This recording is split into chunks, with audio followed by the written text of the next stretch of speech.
Welcome back to Second Breakfast and our ongoing coverage of A Game of Thrones, bringing you the best thoughts, theories, and literary analysis this side of the throw pillow section at your local Pottery Barn. No! That reference will make sense in a minute. Oh, man. So today we're talking about the second to last Daenerys chapter, that is Dany number 9. And to change things up a little, I'm going to be doing the recap for today's episode. A switcheroo, 69 episodes in. I was trying to think. I think you've done one other recap in this. Was that on purpose? No, it wasn't at all. Switch. That's perfect. Wow. That okay. was well done. I really thought we were going to get through the whole thing without making a 69 joke. Well, I wasn't going to. Well, okay. I was just making the throw pillow joke. Anyway, I think you've only done one other recap for this Game of Thrones series, so go me for doing, 67 others. But Cam, I did them for all the Witcher ones and most of the Lord of the Rings. Anyway. No, I did most of the Lord of the Rings. Whatever. So the chapter opens with Daenerys dreaming. Quick spoiler reminder for everything in the books and show going forward. Okay, go ahead. So we open with a dream montage with Dany. It's this wonderful, surreal sequence. And it's kind of like flashes of all of these people in her life. It would be the moment in the TV show where you kind of gray out all the footage. Yes. And you show these little moments from the past. Right. But the overall structure of it is we hear Viserys' words kind of echoing through this whole sequence. His warning about waking the dragon.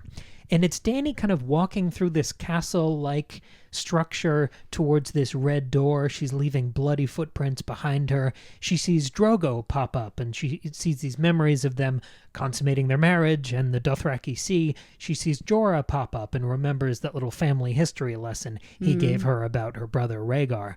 We see Viserys pop up, and we see his death again, that molten gold crown that he gets from Drogo. Still one of the best deaths in Game of Thrones ever, I think. Absolutely. I think it's in the top, 5. It's pretty great. We see her son pop up, and he, instead of talking or breathing, he breathes fire, and he's consumed in the flames. Dany even sees herself dying and flying. It's really surreal by this point. It's one of my favorite dreams I've ever read. It's pretty great. She goes through the red door and sees her brother Rhaegar, who she never met, and he's in this suit of armor like he was when he died in the Trident, and she opens the little helm of his suit of armor, and he turns into her. Like she sees her own face so cool in this suit of armor. Then she wakes up. She's delirious, and her handmaidens are there, and she's unable to really communicate what she wants. She's very groggy. It felt a lot like when you wake up after taking a nap, when you don't normally nap, and you're like, I don't know what year it is, and you're totally disoriented. Totally. It was like that. There's very little sense of time and place. Yeah. And she's trying to get to her dragon eggs, and they're returned to her eventually. But first, basically everyone brushes off her trying to get to the dragon eggs. She's trying to crawl to the dragon eggs. Poor girl. So they pick her up and bring her back to bed, and they medicate her, and this happens multiple times. And there's this constant sensation of heat. She's sweating. She might have a fever. All the fire imagery from the dream, it kind of sustains throughout this chapter. And the handmaidens tell her that Drogo is alive. They're kind of avoiding eye contact and the particulars there. But they do tell her that her son, Rhaego, has died. Rough. So then we cut to the next scene, and it's Jorah and Mary Mazdur. They're kind of visiting Dany and updating her on what's been happening since she's been out of it. And Jorah picks up the dragon egg that Dany's been clutching to her, and it feels all fiery and like it's about to, hatch. Sure. And Jorah picks it up and says it feels ice cold to him. Yeah, he's like, it's just stone, milady. Yeah, it's it's just all a good. rock. Yeah. Yeah. And Mary Mazdur, she's updating Dany on Rhaego. And she's not pulling any punches. She's being unnecessarily cruel in her bedside manner here.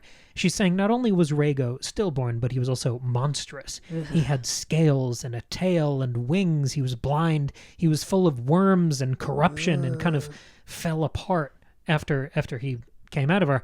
And it looked like he was, quote, dead for years. Rough. I gotta say, I was right. I remember I had said, doesn't he come out all funky? Because we couldn't remember when we were leading up to this, and I remembered correctly, so go me. And this is where Dany kind of confronts Mary Mazdur. You know that thing in Aladdin where you talk about the genie loophole? Oh, where they sure. give you what you want, but not quite how you want? Yes. That's kind of where the conversation goes here, because the revelation is that when Dany had them kill Drogo's horse and a lot of his blood riders, it was supposed to be a trade of a life for a life, right? Where all of those people would die and Drogo would live and go back to normal.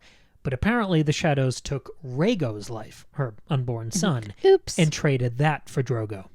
So Dany insists on going to visit Drogo and see what this like Faustian bargain has bought her. And I'm not talking about Faustus this episode, don't worry. I What just if you had to did, drop though? it in. Yeah, you got to fit it in somewhere.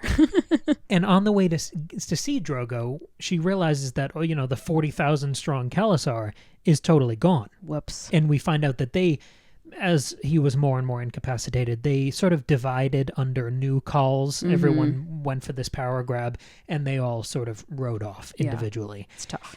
Drogo is non-responsive. He's technically alive, but he's seemingly blind, deaf, and completely... He's like fully brain dead. Incapacitated. Yeah. Exactly. Yeah, he's a vegetable. Yeah, I mean, he can sit. He's not like asleep. He's not in a coma, but he's just totally gone. So this is where we exploit that genie loophole. And Dany turns to Mary Masdar and does the, you know what I meant. When Come on. When I rubbed the lamp and wished for my husband to be alive, this is not what I meant. Yep. And she confronts Mary Masdar by saying, you knew this would happen. Mm-hmm. Like, this is not a surprise to you. And this is where we find out that this kind of genie loophole thing was punishment for what the Khalasar did to Mary Masdar and her people. Mm-hmm. Killing all of her people, burning the temple of her gods. And Mary Masdar argues that, hey, your people took everything from me and left me only technically alive. Mm. So it's a fair trade that has now happened to your husband. Honestly, great point. I was like, I support it. I know what you mean. I mean, it's all the great arguments in fiction are where both sides are sort of correct. Yeah, right. We talk about that in Breaking Yeah, Bad because all of the course time. I have sympathy for Dany and her situation, but I also totally understand where this lady's coming from too. So Dany's now alone with what is left of Khal Drogo. She bathes him. She brings him outside because the Khals and the Khalasar and the Khalid, they're all supposed to be outside during important moments of their life. Underneath the stars, Yeah, so she's begging him to come back to her. She talks to him. She attempts to rouse him, does everything she can to kind of get his interest or snap him back to normal, and gets no response. So she goes back into the tent. There's this line that's been repeating back in her head, even after she woke up from the dream of, if I look back, I am lost. So she kisses him one last time and, quote, presses the cushion down across his face.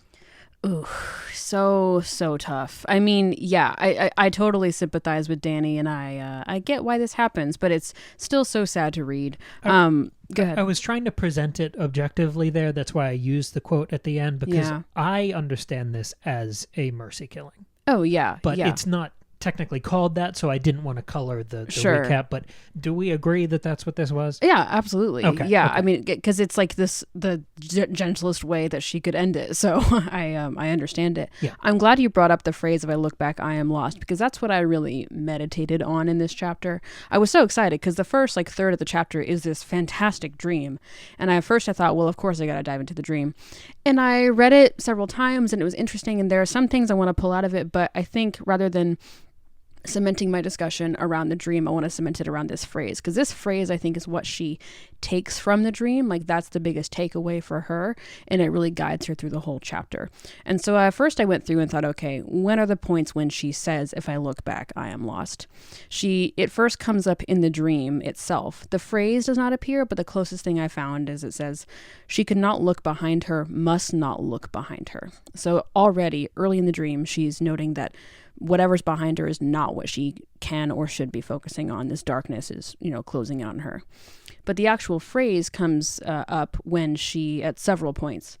One is when she finds out what happened to Rhaego, when she learns about how he was born and what he looked like and how he died. The next one is when she's wondering if she did really know the true price of saving Drogo all along. She kind of second guesses herself.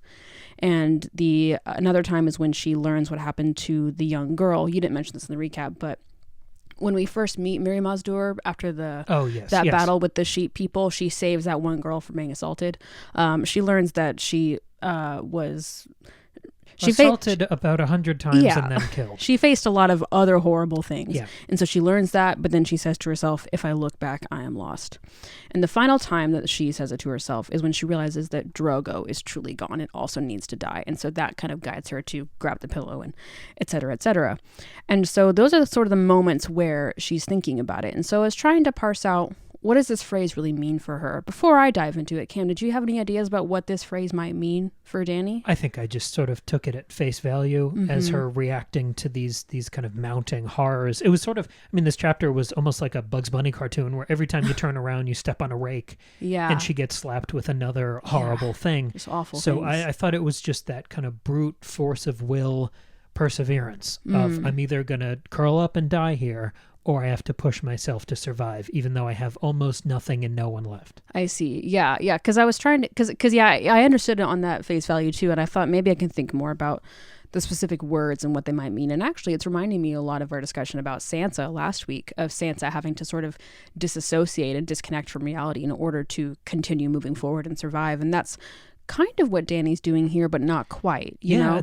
It's interesting. That's a great connection, because Sansa, for an extended period of time, looking at when Ned's head is on the spike. Yes. I mean, Dany is functionally doing the same thing looking at Drogo here. Absolutely. Yeah. And they're doing it in slightly different ways. But we talked a lot last week about how these two young girls are on really similar trajectories now. So I thought that connection was really interesting.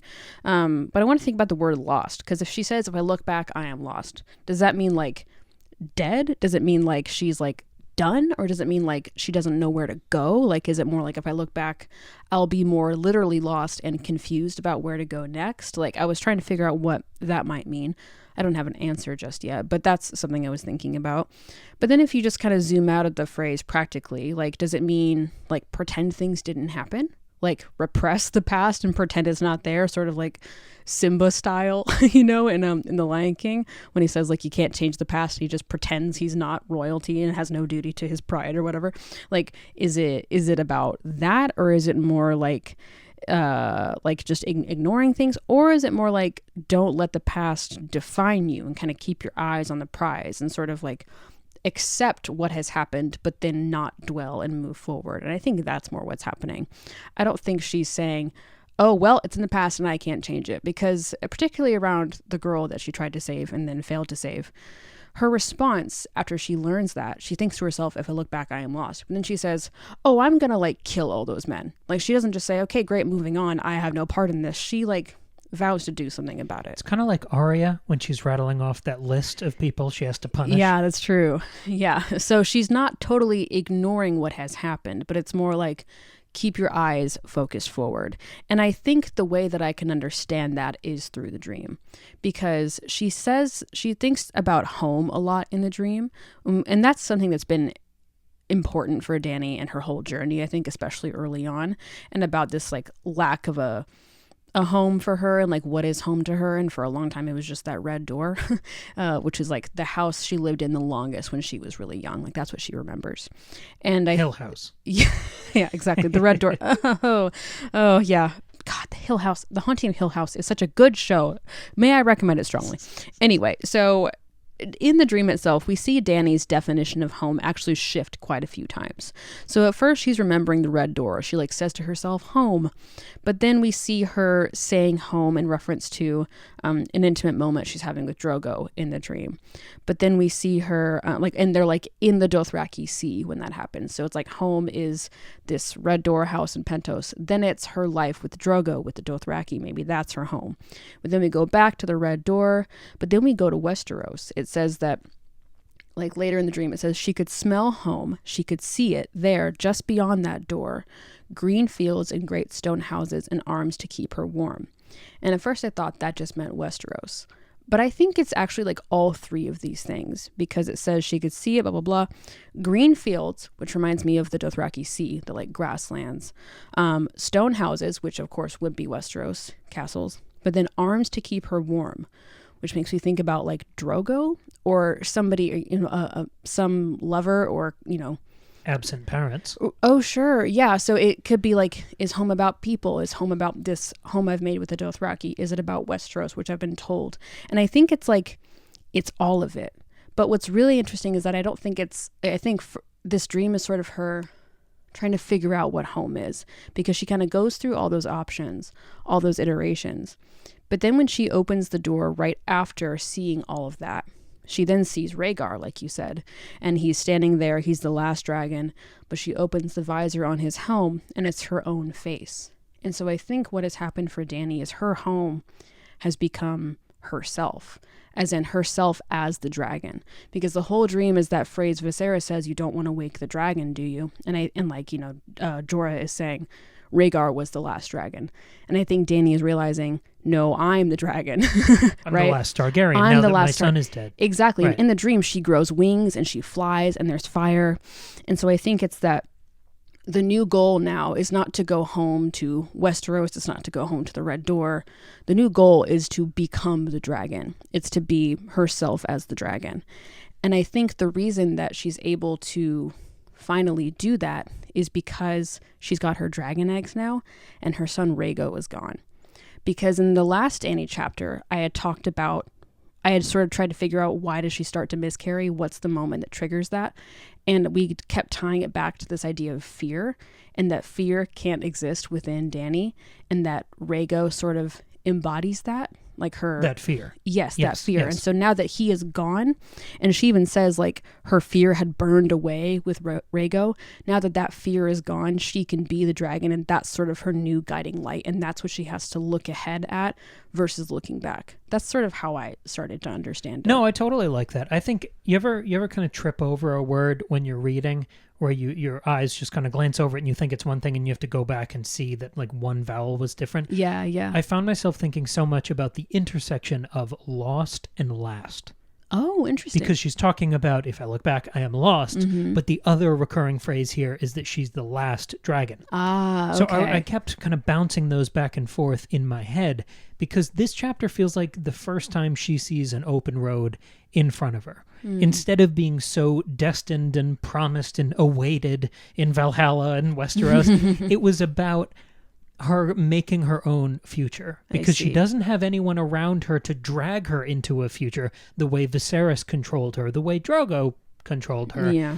I mean, she knows that she still has Jorah. At this point, that's the only person she has left to her, but he very much follows her lead. Yeah, He's an advisor, but he's not bullish. He's not controlling in that way. Yeah, he tells her when he thinks what she's doing may be a bad idea, but he doesn't stop her from doing anything. Yeah. So she has this identity of being the last Targaryen, but that has always meant something from Viserys' definition. Right. And I think now that she's the final, to her knowledge, living Targaryen, that becomes something she can define and a path she can lay out. So I think it's her grappling with the enormity of that possibility. And she does feel lost, where there's still this pressure to achieve great things, maybe to reclaim a kingdom, but she also feels lost and alone. Right. I loved the synthesis of those terms in this chapter. Yeah, me too. That's really interesting. And, it's not like she wants to be like Viserys. She doesn't want to be the dragon as Viserys was, because she knows he was weak and ineffective and not who she wanted to be.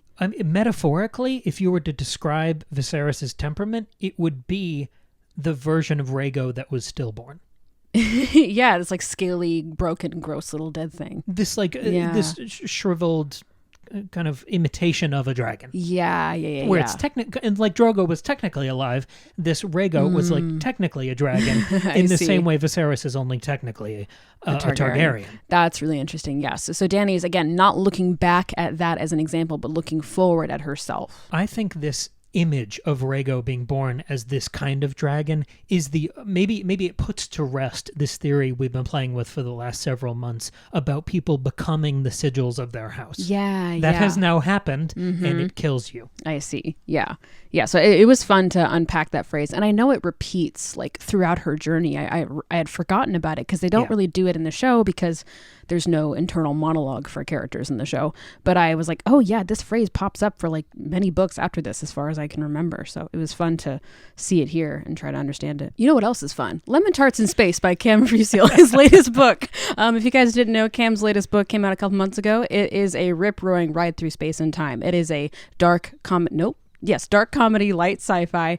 It is so much fun. Cam wrote and also produced and acted in the audio drama of it. Our good friend Tristan, who's been on the show, is also featured in that audio drama. Anyway, the link is down in the description. You can listen to the audio drama or you can just read the regular book. Either experience is fantastic. I highly recommend it. Thank you all so much for your support. So the thing I wanted to talk about this week, thank you for doing that plug. Absolutely. The thing I wanted to talk about this week is death, for a change. Oh yeah, for fun. Because it really has been the singular grindstone of this series. And now that we're reaching the end and we're getting to all of those defining deaths of this novel, I really want to hit it while the iron's hot. I want to make the most of these things we've been waiting for over a year now. Yeah. And now that Drogo finally dies in this chapter, he becomes our third slow motion, repeated, almost distilled death. We've been talking about this a lot the last couple of weeks with these deaths that were teased, and once the character actually died, we followed the news of their death across multiple chapters and heard multiple people's responses to it, something that's usually avoided in fiction. Yeah, so that was like King Robert and, of course, Ned Stark. Yeah, and that's why I'm adding the tag of distillation, the same way we talk about distillation echoes. I think these are becoming distilled deaths. Cool. So we're adding Drogo to that lineage on top of Robert Baratheon and Ned Stark. And I think it's interesting that I want to zoom out and look at these guys and look at the similarities and differences because they're occupying this same rarefied air, this unique position within this cast of characters, where in their respective realms, I could argue that all three of these guys are functionally kings. Sure. I mean, yeah, Drogo for sure, and Robert. Yeah, Drogo is the king functionally of his Khalasar. Yeah. Ned, for the most part, is kind of king in the north. He's left alone. he's sort of the king of Winterfell. Yeah. Well, even when Robert is off hunting and stuff, like Ned is he literally sits the Iron Throne. That too. Yeah. Yes. Right. And sure. of course, Robert is actually the king. Actually, right. In King's Landing, he has the crown. He's got the finery, all of that. But the other similarity, it's not just that they're all kind of kings, it's also that they're all sort of killed unexpectedly or almost indirectly, where you expect them to be shivved or knifed or some sort of court palace intrigue. But Robert's killed by a pig, a boar in the woods. Yep. And Ned is killed via the orders of an executioner via his nephew, Boy King. Okay. Like, it's all kind of extrapolated and weird and indirect. Okay. And then Drogo's killed by his wife in kind of a hospice mercy killing. Right, but he was also kind of killed by an infection. So it's like They're weird. They're all mediated. They're all like layers and distractions to their deaths. Mm-hmm. But the thing that struck me and almost bugged me is that Drogo, who I consider probably the most brutal of those three men, is given the cleanest, most painless death. The gentlest one. Of the three. Absolutely. And that opened up immediately questions about death and fairness. We talk about death as a universal thing that will come for all men, but we also can't help but talk about it, the levels of fairness in how death is doled out to these people. Sure. So I was going to talk about that, but then the longer I thought about it, the question sort of evolved in my head. And I want to challenge some of my priors here. Is Drogo worse than Robert or Ned? Well, I mean, I'm going to say yes, but you clearly have some other... Well, that's my instinct too. And I want you to kind of join me on this devil's advocate because I want to play the other side of that. Right. Because I think there are enough similarities between these three guys to sort of muddy the waters. Well, I definitely see the similarities between Drogo and Robert. Like, they're both like these like big fighters. Like, neither of them have a lot of respect for women. I mean... But they are these massive hulking combatants. Yes. Right. And they both, drink a lot and have like big reputations and stuff.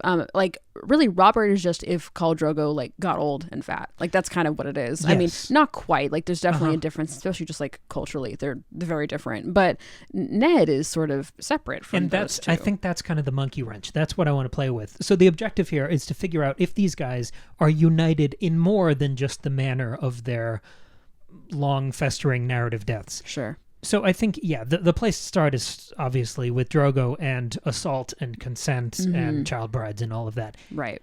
I don't think functionally any of that is that different from how Robert behaves all over King's Landing. Yeah, if you want to talk about power dynamics and differences, right? And he talks a lot about a lot of the women that he pays to sleep with. They're very young, and it's like there's no way Robert's paying them, but yes. Well, do you know what I'm saying? And when Ned like goes to find all the bastards and stuff, like one of the girls he finds, she's a teenager. Exactly. So it's pretty gross and awful. Yeah. And I think it's interesting that extrapolating it out a little further beyond all of those kind of moral horrors to just the general idea of infidelity, if we're looking at that as sort of a corollary between these guys. Right. And I think the way that the Khalasar views consent and the right of women and slaves and all that, Yeah. I don't think by our conventional definition, Khal Drogo was being faithful in his marriage. Yeah. Oh, especially because every time he raided a village, he would have. I was going to say, because he even said, like, when we go to Westeros, we're going to take all their people and I'm going to take all their women, so it's it's not good. So if you zoom out a little more, there's an infidelity that is similar between these three guys. Yes. And at this point in the story, there's even an uneasy corollary there for Ned with Jon Snow. Okay, sure. Where you're this big moral upstanding guy, true. but you have this Yeah, bastard because son. at this point, in the story, first-time reader doesn't know that Ned was not, in fact, unfaithful. They think he was, so that makes sense. So maybe not everything, obviously the assault and consent problems, Ned doesn't have those. No. But the infidelity, he does. True. So there is this loose kind of lasso around these three guys. Interesting. Similarly, the brutality of the Blood Riders and the Khalasar is so much the point of really every Dany chapter. Yeah. I find them just blinding and distracting. It's hard to talk about other things. But that brutality is not unparalleled.